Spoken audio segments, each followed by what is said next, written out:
तकरीबन 8 घंटे बारिश बरसती रही लेकिन इसको कुछ भी नहीं हुआ माशाल्लाह। आप देख सकते हैं, मैं आपको जूम करके दिखाऊँ। ये देख ओ दा जमंगा صوته نمرنا يرشو يار تي لقوا ولا ردينا والله نمرنا يرشو يار بطنيو.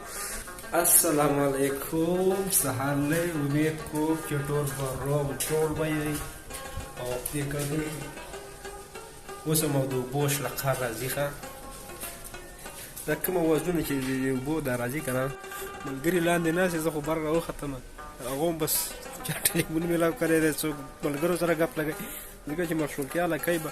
او بیا اکثر بارانه کې مسافر سړی هم زړه نری وي، د بارانه کې بیا نه دی اختر شو باران شو یا روژه شوله یا نور داسې، نو دې کې بیا زړه سم نری شي. خیر الله دې خیر کړي. او اوس نور بالکل په ډوبېدو باندې دی. دا د کوم دی څه شو دا ونه ښکاري یار. زه بیک کیمره برته وښیم صحیح ده. نو یار تاسو سبسکرایب نه کوئ، لایک نه کوئ، کمنټ نه کوئ، پته نه لري یار زموږ نه خفه یې که څه وجه. نو بیک کیمره باندې درته ښیم د سعودي عرب اخیرنی انور چې کله پرېوتو کې ښه ډېر مزېدار ماحول دی، ډېر مزېدار موسم دی زبردست. دا وګورئ د اسمان نظاره او باران وشو ټوله ورځ. تقریبا سحر اذانونه چې کېدل که نه نیمه ګنټه مخکې د اذانونو نه راښکې شوی دی باران او تر اوسه پورې همدغه باران دی. اور یہ ہے ویو ماشاءاللہ آسمان کا سن سیٹ.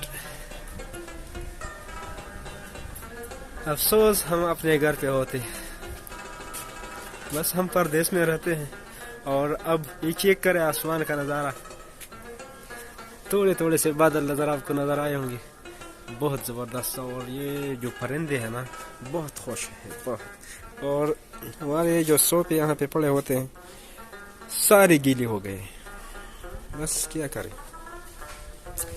اور اس سائڈ پہ یہ ہمارے ورزش کا چیز ہے بھیا، پتہ نہیں اس کا کیا نام ہے، لیکن یہ جو اٹھاتے ہیں نا وزن، میں تو اس کو اٹھانے کا قابل نہیں ہوں مجھے پتہ ہے کیونکہ میں 4 دن سے میں بیمار تھا، بخار تھا میرا، زکام بھی تھا، بخار بھی تھا، تو بہت زیادہ مجھے پرابلم ہے. میں تو اٹھا ہی نہیں سکتا اس کو. ہو سکتا ہے اس کا وزن بہت ہوگا یار، 30 کلو تقریباً ہوگا. یہ ایسا تو چھوٹا نظر آتا ہے لیکن میں آپ کو دکھا یہ بہت بڑا ہے. یہ دیکھ سارا سیمنٹ ہے، میری بس کی بات نہیں ہے بھائی. اور یہاں پھر پانی جم گئی ہے، اس کو بھی نکالنا پڑے گا. اور یہ دیکھے بھائی، ایک شوقین ہے میرا دوست ہے، وہ اکثر یہاں پہ آتا ہے سو جاتا ہے رات کو. واہ، اور یہ مٹی کا گھر ہے آپ دیکھ سکتے ہیں.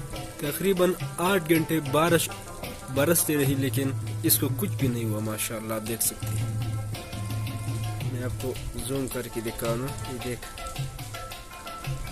پتہ نہیں کس سن کی ہوگی بہت پرانی گھر ہے یہ، پھر بھی ماشاءاللہ ابھی تک قائم اور دائم کھڑا ہے. زه خو بره راوختم کې بنم دلته صوفې پرتې وې، خو هغه داسې لمدې شوي دي چې د کېناستو شان پې نشته.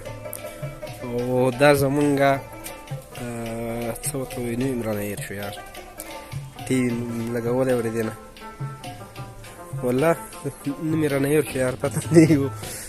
نو دا موږ راوړی و او اوس خو د دې وخت ختم ده ځکه د هر سړي سره خپل خپل ټي وي ورسره دی د موبایل په شکل کې. نو د دې وخت ختم دی، ګنې ټي وي ګان 2 پراته دي لاندې، خو څوک یې نه غږوي کله ټي وي دور ختم. او دا داسې یو دور و چې دا کله موږ لګوو که نه هغه وخت یو دا موبایل یې نه وي زموږ سره، تقریبا 2012 خبره ته کوم 13 هغه وخت کې دومره شوق نه و دې موبایل دلته. دا خو اوس دا څو ورځې کېږي چې موبایل یې داسې رالې، هر سړي سره جب کې موبایل. دا چې کله موږ لګوو که نه نو دومره ورته خوشحاله وو چې ډېر زیات ورته خوشحاله وو په هغه ورځ باندې چې یاره. او دا ګرد چاپېره تاسو کتلی شئ ځای په ځای باندې لګېدلي دي ښه، هر قسم بس چا خلیجي لګولي دي او چا یورپي لګولي دي او چا بس چا کومه مرضي هغې لګولي دي. او مونږ خو دا ایشیا ول لګولې وه خو وضع ختم شو. نو د کېناستو څه شان نه کېږي، دا شور به تاسو ته راځي دغه ځای کې، اخوا ته دې ځای کې یو ګراونډ دی هغې کې کسان فوټبال کوي. او او زه وتلی وم بهر ته ما تاسو ته به چکر درکړم خو بیمار یم لږ ناکام را سره وکړي انشاءالله بیا به ګورو د خیره سره